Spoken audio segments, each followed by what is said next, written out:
Olá, meus amigos, muito bom dia. Nós vamos hoje seguir o nosso estudo sobre o Livro dos Espíritos. Para recordarmos, estamos vendo já o capítulo número 3. Estamos trabalhando questões ligadas à matéria e agora à formação dos mundos. Tínhamos parado na pergunta anterior e hoje começamos pela de número 40. A de número 40 vai falar a respeito de cometas, porque os cometas são, vamos dizer assim, algo que já naquela época intrigava muito os homens de ciência.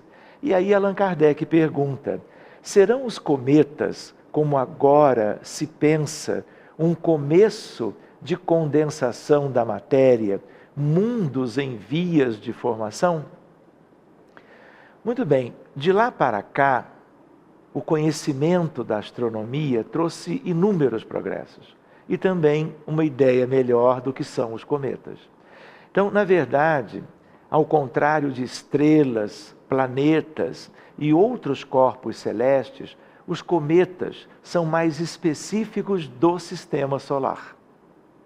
Eles são constituídos, em geral, de um determinado núcleo ou coma e uma determinada cauda. Pode acontecer num caso ou no outro que não haja cauda, mas em geral a forma mais conhecida é esta.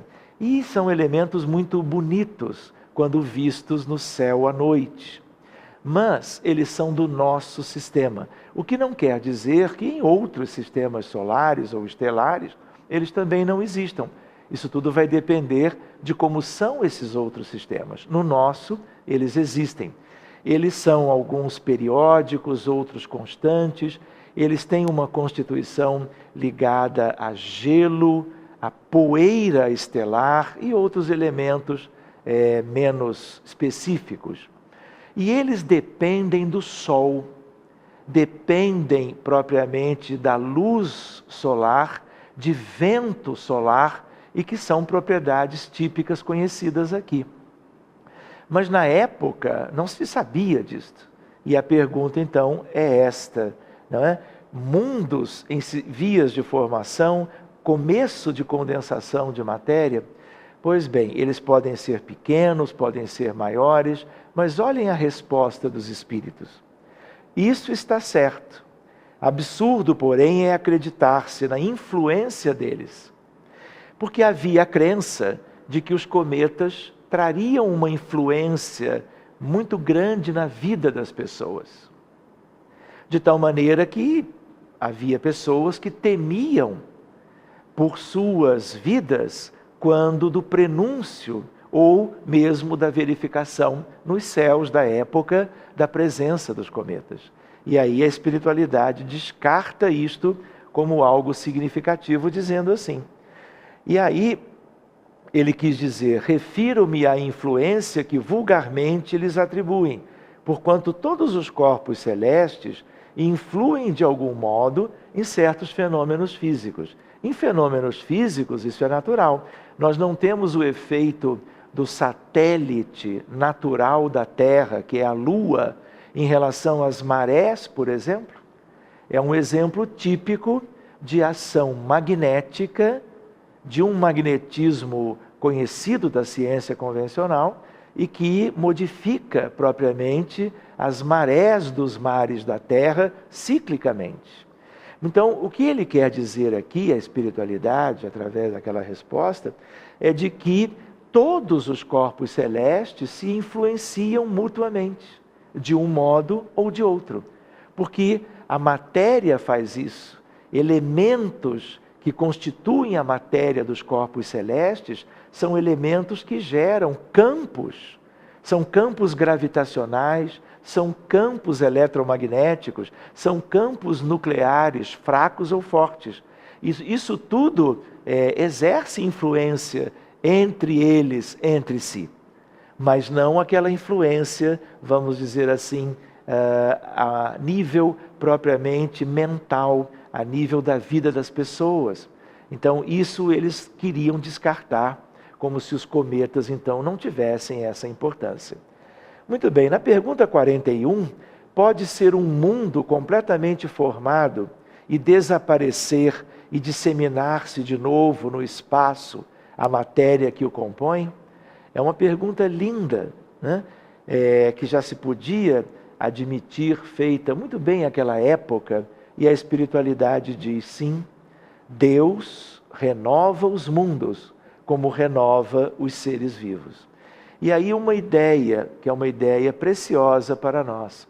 Por mais que um corpo celeste tenha uma vida de milhões ou bilhões de anos, ainda assim é como se os corpos celestes, daí a comparação, eles tivessem um nascimento, uma infância, um período de juventude e de vida adulta, um período de senescência, um período propriamente de perda de elementos, até como, por exemplo, estrelas, elas implodem, explodem, e os seus elementos constituintes, eles vão ser espalhados pelo espaço sideral.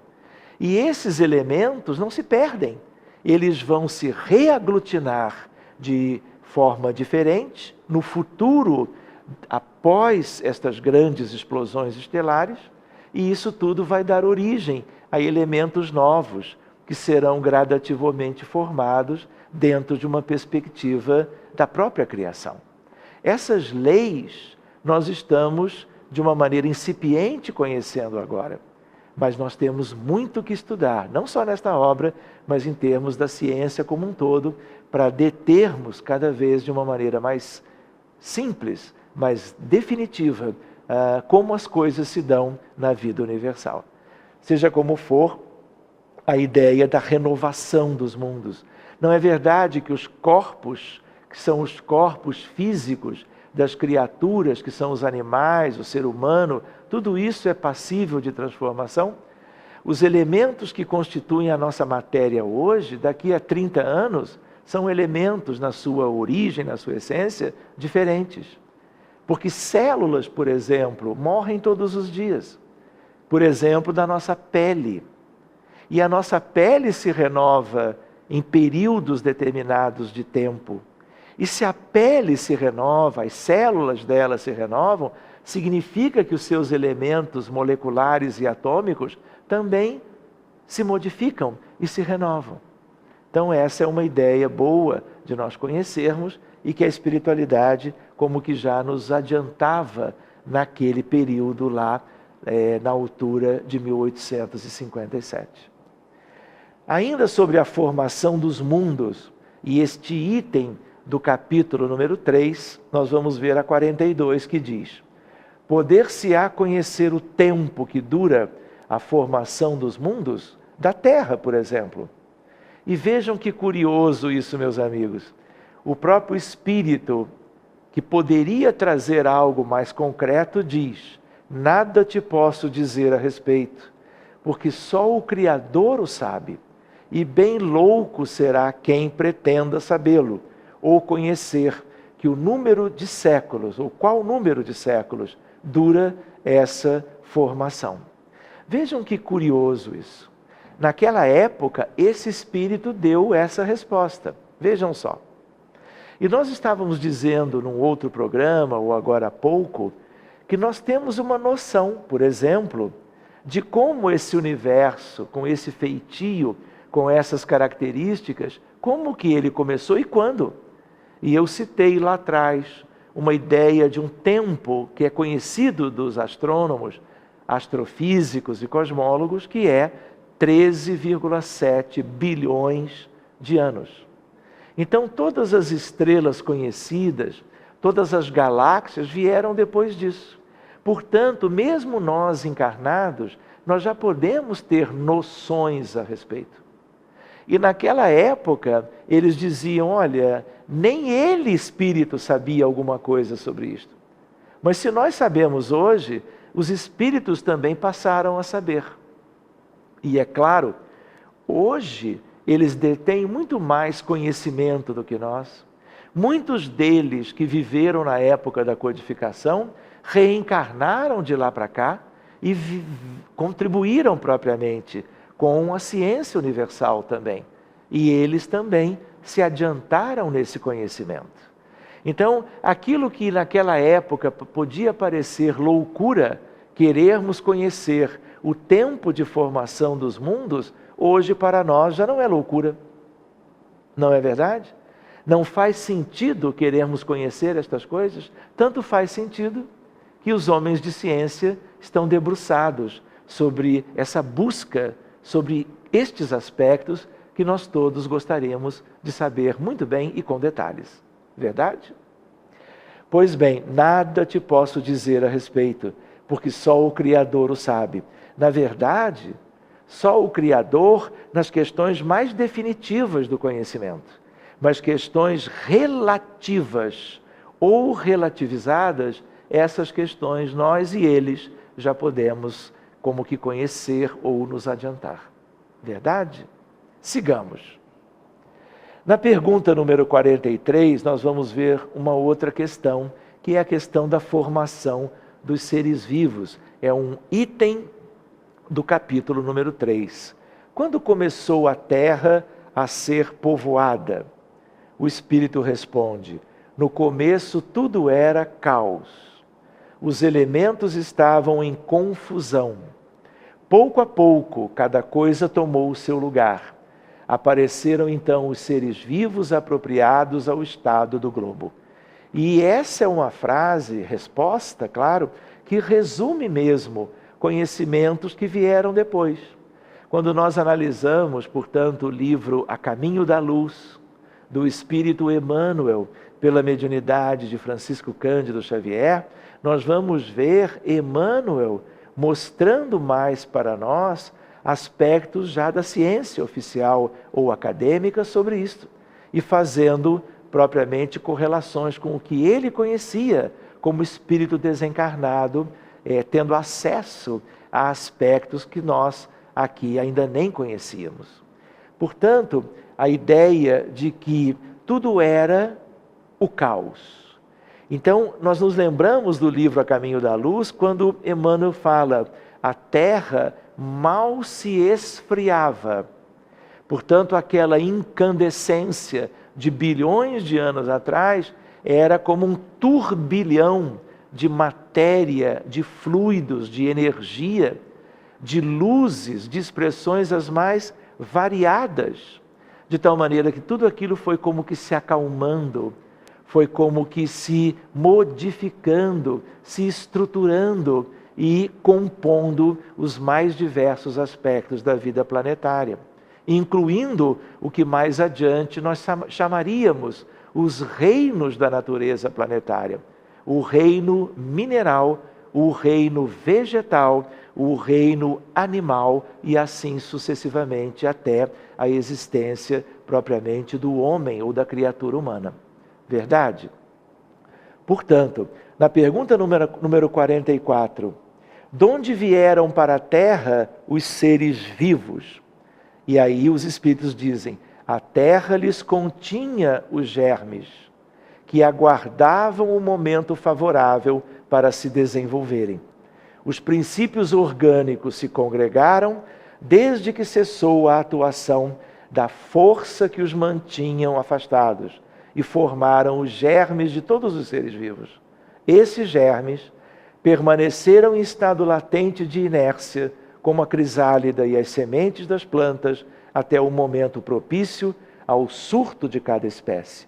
Os seres de cada espécie destas se reuniram então e se multiplicaram. Reparem que aqui é uma questão de um resumo, não é? A ideia de que tudo aquilo que a gente conhece hoje teve princípio. E teve princípio em átomos, em moléculas, em substâncias mais simples, mais complexas, até que tivéssemos elementos que animassem esses princípios materiais. E aquilo que é a matéria animada pelo fluido animal, ou como se dizia naquela época, fluido animal eletrificado, vamos dizer assim, de tal maneira que isso daria ensejo ao surgimento como que do princípio vital dos seres vivos, e aconteceria, portanto, aquela quantidade de elementos que compõem hoje a nossa vida e que são os animais de um modo geral, também a diversos níveis diferentes até a criatura humana. Seguindo adiante, nós ficamos com a ideia da pergunta número 45, e aqui nesse quadro nós podemos ver, sem entrarmos em detalhe, e ainda na língua inglesa, a ideia do que acontece na Terra nos 4,6 bilhões de anos, em que nós vamos ver as datas do surgimento de cada um dos elementos conhecidos. E nós vamos ver lá no fim da carreira a ideia da existência dos hominídeos e daqueles que deram origem ao ser humano de um modo geral. Tudo começando lá atrás, quando bilhões de anos atrás a Terra começava a ser o lindo, o grande laboratório da vida que no seu conjunto nós teríamos aqui, como temos até hoje. Que Jesus nos abençoe, que possamos prosseguir na nossa nova oportunidade de estudo, indo adiante nas questões que se referem à formação dos seres vivos que contemplam de beleza a nossa realidade humana aqui no planeta.